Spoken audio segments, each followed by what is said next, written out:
ایک دلکش سرسبز و شاداب جنگل میں رابی اور روزی نامی دو شرارتی خرگوش رہتے تھے۔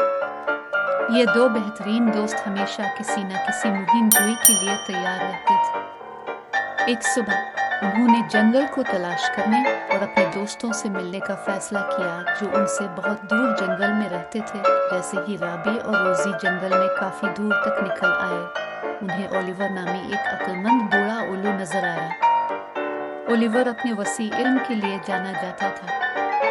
رابی نے متجسس ہوتے ہوئے پوچھا، مسٹر الو، کیا آپ آج ہمیں کوئی اہم بات سکھا سکتے ہیں؟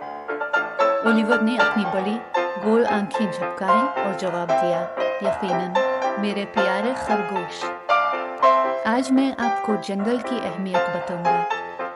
الو نے انہیں جنگل کی خوبصورت کہانیاں سنائیں جو حکمت سے بھرپور تھی، جس سے دونوں خرگوش بہت خوش ہوئے۔ پھر دونوں خرگوشوں نے الو کو الوداع کہہ کر اور اپنی مہم جوئی کو جاری رکھی۔ راستے میں چلتے چلتے ان کا سامنا منکو نامی ایک چنچل بندر سے ہوا جو ایک درخت سے دوسرے درخت پر جھول رہا تھا۔ رابی اور روزی تفریح میں شامل ہونا چاہتے تھے، لہٰذا انہوں نے پوچھا، منکو، کیا ہم آپ کے ساتھ جھول سکتے ہیں؟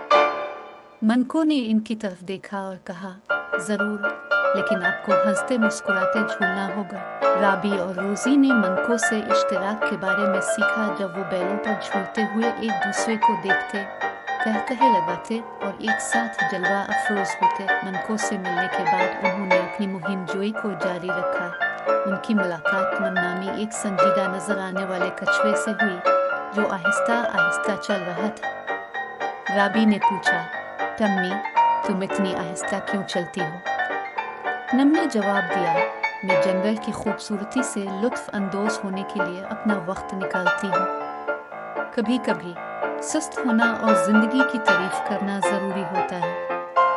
رابی اور روزی نے اس کی بات سن کر ایک دوسرے کو دیکھتے ہوئے حیران رہ گئے۔ پھر رابی اور روزی نے کچھ دیر ٹمی کے ساتھ رہنے کا فیصلہ کیا اور صبر کی قدر سیکھی۔ جیسے ہی سورج غروب ہونے لگا، خرگوش اور ان کے نئے دوست ایک چمکتی ہوئی ندی کے کنارے بیٹھ گئے۔ ان کے ساتھ گڈو نامی باتونی طوطا بھی شامل ہوا جو ان دونوں کو اچھے سے جانتا تھا۔ آپس میں گفتگو کرتے ہوئے گڈو ہڑبڑا کر بولا، میرے پیارے دوستو، آج تم نے کیا سیکھا؟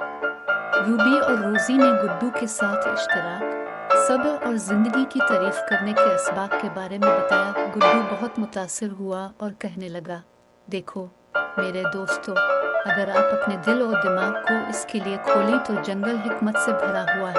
سارا دن گزارنے کے بعد دونوں خرگوش نے اپنے گھر جانے کا ارادہ کیا اور اپنے گھر کی طرف چل دیے۔ اس رات جیسے ہی رابی اور روزی گھر واپس آئے، انہوں نے اپنے دن کی مہم جوئی اور اپنے جنگل کے دوستوں سے سیکھے ہوئے قیمتی اسباق کی عکاسی کی۔ انہوں نے محسوس کیا کہ ان کے ہر دوست کے پاس انہیں سکھانے کے لیے کچھ منفرد تھا۔ اس دن سے رابی اور روزی سمجھدار اور مہربان خرگوش بن گئے، ہمیشہ اشتراک کے لیے تیار، اپنے کاموں میں صبر کرنے والے اور اپنے ارد گرد کی خوبصورتی کی قدر کرنے والے۔ وہ جانتے تھے کہ جنگل صرف ان کا گھر نہیں تھا بلکہ ایک کلاس روم تھا جو زندگی کے اسباق سے بھرا ہوا تھا جو ان کے شاندار دوستوں نے سکھایا تھا۔ اور اس طرح رابی اور روزی کی مہم جوئی نے انہیں ہنسی، دوستی اور اشتراک سے بھرپور اسباق سکھائے جو انہیں ہمیشہ یاد رہے گا۔